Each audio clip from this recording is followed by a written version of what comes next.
Hi అండి. అందరూ ఎలా ఉన్నారు? బాగున్నారా? నేను కూడా బాగున్నానండి. మీరు కూడా బాగుండాలని మనస్ఫూర్తిగా అయితే కోరుకుంటున్నాను. మేమైతే ఫ్యామిలీతో కలిసి శ్రీశైలం అయితే బయలుదేరాము. ఫ్యామిలీతో కలిసి శ్రీశైలం అయితే బయలుదేరామండి. మార్నింగ్ 10:40కి అయితే బయలుదేరాము. అక్కడికి వెళ్ళేసరికి అయితే 4 అయింది. సాయంత్రం 4 కల్లా అక్కడున్న మా ఊరు నుంచి అయితే మార్నింగ్ 10:40కి బయలుదేరితే శ్రీశైలం వెళ్ళేసరికి 4:30 అలా అయింది. సో చూసారా ప్లేస్? మీలో ఎవరైనా శ్రీశైలం తెలిసి ఉండి వెళ్ళిన ఎక్స్పీరియన్స్ ఉంటే కామెంట్ సెక్షన్లో అయితే కామెంట్ చేయండి. నేనైతే ఇదే ఫస్ట్ టైం వెళ్ళటం. ఏంది ప్రతిదీ ఫస్ట్ టైమే వెళ్ళటం అని చెప్తాను. లేదండి, నేనైతే ఎక్కడికి వెళ్ళలేదు. సో మొన్న అయితే భైరవకోన అయితే వెళ్ళాను. ఇదైతే శ్రీశైలం వెళ్తున్నాను. తక్కువ బయటికి వెళ్ళటం అనేది. సో అమ్మ వాళ్ళ ఇంటి దగ్గర ఉన్నప్పుడైతే ఒక పెనుగంచి పూలే మేము 1 ఇయర్కి ఒకసారి అయితే వెళ్తాము. ఎండాకాలం అమ్మవారు అక్కడికి వెళ్ళి పొంగల్ అయితే పెట్టుకొని వస్తాము.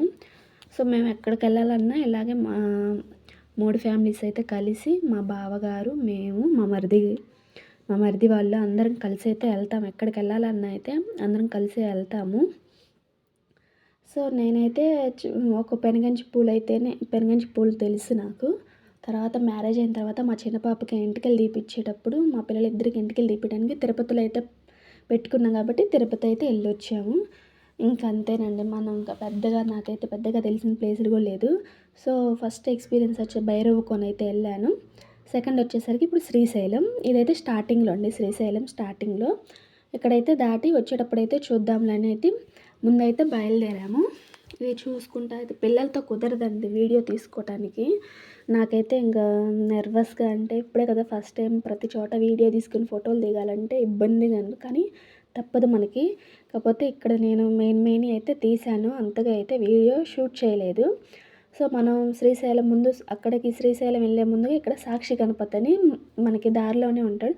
సో అక్కడైతే ముందు మనం గణపతిని అయితే దర్శనం చేసుకొని అయితే వెళ్ళాలి సాక్షి గణపతికి.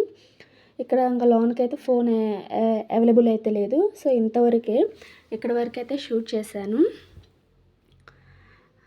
ఇంకా లోన దర్శనం చేసుకొని అయితే బయటకైతే వచ్చాము. ఫోన్లు లేవు కాబట్టి ఇక్కడైతే ఒక ఫోటో దిగేసి అయితే వచ్చినప్పటికీ భయంగానే దిగుతానే ఉన్నా. అంతగా మనకు అలవాట్లు లేవు వీడియోలు కానీ ఫోటోలు కానీ తీయటం. బయటకు వచ్చేసరికి అన్ని కొట్లు ఉన్నాయి. సో అక్కడ మామిడికాయ అయితే కానొచ్చింది. కొనుక్కొని అయితే బయటకు రూమ్స్కి అయితే వచ్చాము. రూమ్లోకి వచ్చి ఇంకా రెడీ అయితే దర్శనానికి అయితే వెళ్తున్నామండి.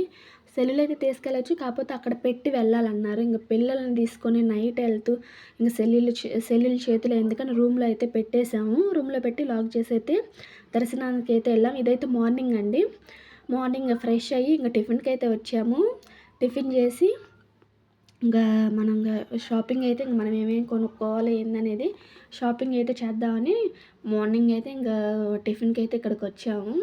పిల్లలు వాళ్ళు మా హస్బెండ్ దగ్గర అయితే ఉన్నారు. సో ఇంకా టిఫిన్ చేసి ఇంకా మనకి ఎక్కడున్నా వేడివేడిగా ఛాయ్ అయితే మన పొట్టలో అయితే పడాలి. అది లేనిది మనకి ఏ పని కాదు. ఇంకా ఛాయ్ తాగేసి అయితే మొదలుపెట్టాను షాపింగ్కి. షాపింగ్ అంటే అంత పెద్ద షాపింగ్ అయితే ఏం చేయలేదండి. అన్నీ ఫిక్స్డ్ రేట్లు. ఇంకా 100 రూపాయలు. ఇంకా అన్నీ గాజులు అయితే 100 రూపాయలు స్టార్టింగ్, 60 రూపీస్. ఇంకా అంతేనండి. ఇంకా హ్యాండ్ బ్యాగ్స్ అయితే 250, 350 అయితే క్వాలిటీని బట్టి అయితే ఉన్నాయి. నాకంటే అయితే నేనేం తీసుకోలేదు. పిల్లలకైతే తీసుకున్నాను. మాకు పిల్లల సైన్యం ఎక్కువేనండి. మాకే 2 ఆడపిల్లలు ఉన్నారు కాబట్టి మా 2 పిల్లలకి, మా అన్నయ్య వాళ్ళ పిల్లకైతే బ్యాంగిల్స్ అయితే తీసుకున్నాను. మా అమ్మకి, మా వదినకి. నేనైతే తీసుకోలేదు. చాలా బాగున్నాయి. అయితే కాస్ట్ ఎక్కువ అండి. డజన్ గాజులు 100 రూపీస్. ఏ తీసుకున్నా 100 రూపీస్ అయితే చెబుతున్నారు. షాపింగ్ కూడా ఎక్కువ షూట్ చేయలేదండి. ఎందుకంటే పిల్లల్ని మా వారి దగ్గర అయితే వదిలిపెట్టేసి వచ్చాం కదా, షూట్ అయితే చేయలేదు.